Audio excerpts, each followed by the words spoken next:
అందరికీ నమస్కారం అండి. ఈరోజు ఒక మంచి మోటివేషనల్ వీడియోతో మీ ముందుకు వచ్చేసాను. Welcome back to our channel positive webs in Telugu. ఇలాంటి వారికి ఎంత దూరంగా ఉంటే అంత మంచిది. అది ఎవరో ఏంటో తెలుసుకుందాం. ప్రతి బంధాన్ని చివరి బంధంగా, అలాగే ప్రతి క్షణాన్ని చివరి క్షణంగా భావించినప్పుడు మాత్రమే నీ ప్రేమకు విలువ, అలాగే మనిషికి విలువ, కాలం విలువ తెలుస్తుంది. ఈ విషయం ముఖ్యంగా తెలుసుకోవాలి. జీవితంలోకి ఎందరో వస్తూ ఉంటారు, అలాగే వెళ్తూ ఉంటారు. కానీ జీవితంలో పరిచయం గొప్పది కాదు. మర్చిపోలేని మాట, చేసిన సాయం అనేది ఒకటి ఉంటుంది. అలాగే గడిచిన క్షణం, ఆ విలువైన జ్ఞాపకం మన జీవితంలో ఎంతో గొప్పవి. అది ఎవ్వరు అన్నది మీకు మాత్రమే తెలుస్తుంది. మన జీవితంలో ఏది జరిగినా కూడా అది మన కర్మానుసారమే జరుగుతూ ఉంటుంది. మన కర్మకు ఇంకొకరిని నిందించడం అవివేకం. సంతోషంగా ఉండటమా లేదా విచారంగా ఉండడమా అనేది మనం ఎంచుకునే ఒక స్థితిని బట్టే ఉంటుంది. మన మనస్సును దేనికి బందీ చేస్తే ఆ స్థితినే మనం పొందుతాం. అది దుఃఖమైన లేదా ఆనందమైన. ఏదైనా జరగటానికి ముందు అంతా మన మంచికే అని అనుకోండి. ఇక జరిగిపోయిన తర్వాత జరిగిందంతా కూడా మన మంచికే అనుకోండి. ఎందుకంటే ఎవరికి ఎప్పుడు ఏమి ఇవ్వాలో ఏమి ఇవ్వకూడదో కాలానికి తెలుసు కనుక. కాబట్టి దేనికి చింతించవద్దు.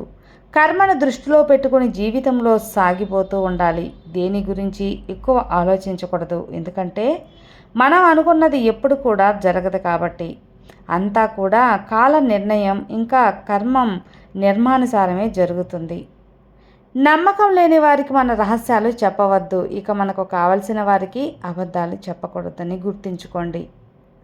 మన సహాయం అనేది ఎప్పుడు కావాలో ఒకరి కడుపు నింపేలా ఉండాలి. అంతేకాని మన అవసరాల కోసం ఇంకొకరి కడుపు కొట్టేలా కాదు. గొడవలు లేని ప్రేమ ఎక్కడా ఉండదు. నువ్వు ఎన్ని గొడవలు పడినా నీతో కలిసి బ్రతకడానికి సిద్ధంగా ఉన్నవారు మాత్రమే మిమ్మల్ని నిజంగా ప్రేమించేవారు. తప్పుని అర్థం చేసుకోలేని ప్రేమ, బాధని పంచుకోలేని స్నేహం, ఈ రెండు జీవితంలో లేకపోవడమే మంచిది. ఉన్నా ఒకటే, లేకపోయినా ఒకటే. నిజాయితీగా ఉండేవాళ్ళు ఎప్పుడు కూడా మొండిగానే ఉంటారు. ఎందుకో తెలుసా? వాళ్లకు నటించటం రాదు కాబట్టి. సమయం సందర్భం లేకుండా అనవసరంగా వాగడం ఎంత పొరపాటో, అవసరం ఉన్నప్పుడు మాట్లాడకపోవటం కూడా అంతే తప్పు. ఈ విషయం తెలుసుకోవాలి. నిజమైన ప్రేమ అంటే ఏమిటో తెలుసా? మీరు ఎన్ని మాటలన్నా, మీరు ఎంత బాధ పెట్టినా కూడా అవేమీ మనసులో పెట్టుకోకుండా అన్నీ మర్చిపోయి మళ్ళీ మీ దగ్గరికి వచ్చి మాట్లాడతారు చూడు, అదే నిజమైన ప్రేమ అంటే. వారే మిమ్మల్ని నిజంగా ప్రేమించేవారు.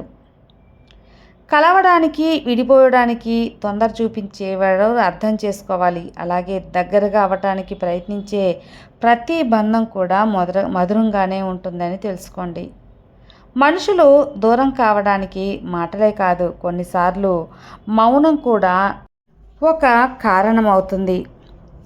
నీ చుట్టూ ఉన్నవారు నీతో పరిచయం ఎందుకు చేస్తున్నామా అని అనుకోలా బతకూడదు. నిన్ను వదులుకున్నవారు ఎందుకు దూరమయ్యామా అనుకునేలా బ్రతకాలి. గుర్తుంచుకొని అలా నడుచుకోవాలి. ఒక పూట ఉపవాసమైనా ఉండు, కానీ పూట గడవటానికి మాత్రం అప్పు మాత్రం చేయకు. ఎందుకంటే ఆకలి వేసినంత తేలికగా చేసిన అప్పు తీరదు కాబట్టి. అందమైన అమ్మాయిని కన్నా అర్థం చేసుకునే అమ్మాయి దొరకడం చాలా కష్టం కాదంటారా? నిజమే కదా? కొంతమందిని ఎంత దూరం పెడితే అంత మంచిది.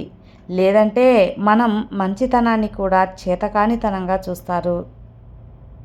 కొన్ని నేర్చుకోండి, తప్పదు.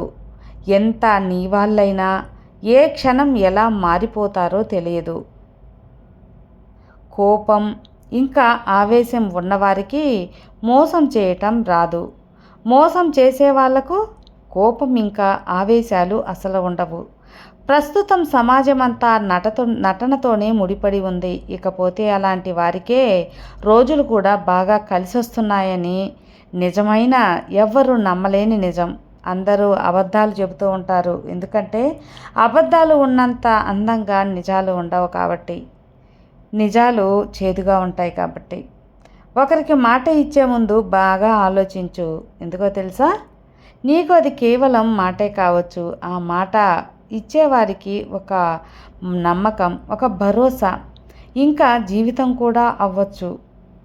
మూర్ఖురాలైన మహిళ తన భర్తను బానిసను చేసి ఆ బానిసకు యజమానిగా ఉంటుంది. కానీ తెలివైన మహిళ తన భర్తను రాజుని చేసి ఆ రాజుకు తాను రాణిగా ఉంటుంది. ఒకప్పుడున్న విలువ ఇప్పుడు లేదు అంటే మనతో వాళ్ళకి అవసరం లేదు అని అర్థం. కాదంటారా? నిజమే. మీరు ఒంటరిగా ఉన్నా పర్వాలేదు, కానీ బాధ పెట్టే బంధాలకు మాత్రం దగ్గరగా ఉండవద్దు. ఉన్న కాస్త మనశ్శాంతిని కూడా పోగొట్టుకోవద్దు. మాటలకు ఇంకా చేతలకు తేడా ఉంటే నీ మాటను ఎవ్వరూ నమ్మడు. గుర్తుపెట్టుకొని మాట్లాడు. నిజం మనిషిని బాధ పెట్టచ్చు, కానీ అబద్ధమని తెలిస్తే అది మనిషిని చంపేస్తుంది. కాదంటారా? అవసరాన్ని బట్టి మాట్లాడేవారు, ఆపదను బట్టి దగ్గర అయ్యేవారు, తమ పరిస్థితిని బట్టి తమ చుట్టూ తిరిగేవారు మనకు ఎప్పటికీ పనికిరారు. గుర్తుంచుకొని నేర్చుకోవాలి. వేలెత్తి చూపే ప్రతి ఒక్కడికి తలెత్తి చూడడానికి కూడా భయపడే రోజు ఇది. ఒకటి తప్పకుండా వస్తుంది. విశ్వాసంతో ఉండాలి, ఇంకా నమ్మకంగా ఉండాలి, ధైర్యంగా ఉండాలి. ఏదైనా సాధించగలను అని ఒక నమ్మకం, భరోసా ఉండాలి. విన్నారు కదా అండి? ఈ వీడియో మీకు నచ్చితే లైక్ చేయండి, షేర్ చేయండి, సబ్స్క్రైబ్ చేసుకోండి. మరో మంచి మోటివేషనల్ వీడియోతో మళ్ళీ కలుద్దాం. అంతవరకు have a good day friends. Thank you for watching. Bye.